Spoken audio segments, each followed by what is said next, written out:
The automotive industry has traditionally made vehicles with a technique known as unibody construction, where the vehicle frames are made from a large number of stamped and welded together parts.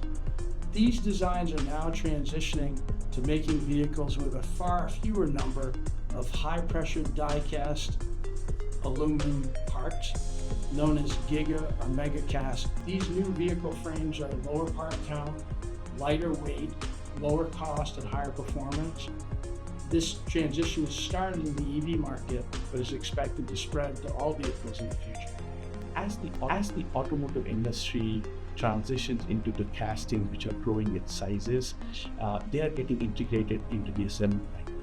Now, what that means is that the castings, the gates, the screws, and other areas of the castings are getting thicker, which means the traditional mechanical means are no longer applicable. And hence, plasma is emerging as one of the key tools to